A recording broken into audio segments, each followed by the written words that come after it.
초록과 더불어 파랑은 오행중 목의 색깔입니다. 나무의 기운을 품고 있는 것입니다. 목은 성장과 상승을 의미합니다. 봄이 되어 새싹이 굳은 땅을 뚫고 나와 자라나는 형상입니다. 목은 탄생, 젊음, 활기, 성장, 발전, 그리고 의지와 연결됩니다. 목의 기운이 약하면 목표의식이 부족하고 활기가 없습니다. 미래에 대한 비전을 갖지 못한 청소년, 약해 빠진 젊은이가 되기 쉽습니다. 하지만 여기서 한 가지 의문이 듭니다. 왜 파랑은 오행중 수, 즉 물이 아닌 목, 즉 나무의 기운을 의미할까요? 흔히 물은 파란색으로 표현됩니다. 실제로 대부분의 사람들은 파란색으로 바다와 강을 그립니다. 답은 이렇습니다. 파랑과 초록은 둘 다 푸른색입니다. 푸름은 성장과 젊음, 그리고 생명력 등 목의 특징을 형용하는 말입니다. 그래서 푸른색은 목의 색깔입니다. 천연염색 전문가인 조미숙은 이렇게 말합니다. 우리는 하늘도, 바다도, 들도 모두 푸른 빛깔로 인식합니다. 푸르다 라는 말은 빛깔 자체를 의미하는 것이 아니라 빛깔의 개념을 말하는 것이며, 이것은 문화의 경험을 통해 맺어진 상징적인 표현입니다. 푸르다로 녹색 기미가 있는 것에서 청색 기미가 있는 것까지 표현하는 것입니다. 푸른색으로 표현되는 목의 기운이 적절치 못하면 분노를 조절하지 못하고 자주 짜증을 냅니다. 작은 일에도 불같이 화를 내고 폭력을 행사하기도 합니다. 동의보감에서 허주는 사람의 건강과 감정 상태가 오행의 색깔로 드러난다고 했습니다. 그리고 사람이 분노하면 안색이 푸르게 변한다 라고 말했습니다.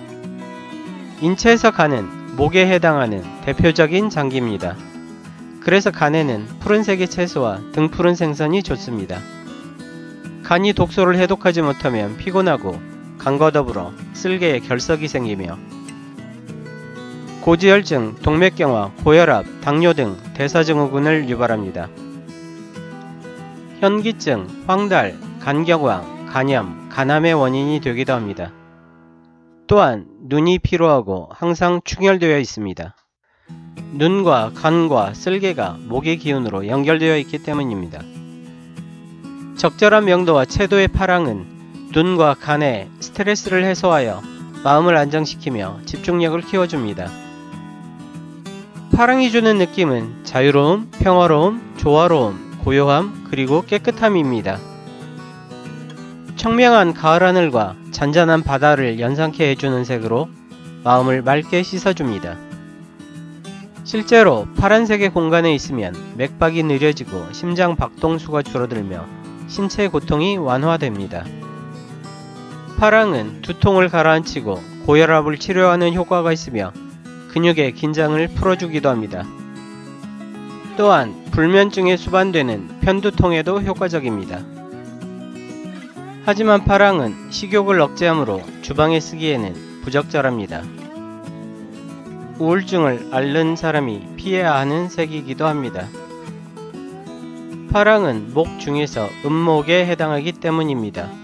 음기를 품고 있어서 차가운 느낌을 주는 색깔입니다.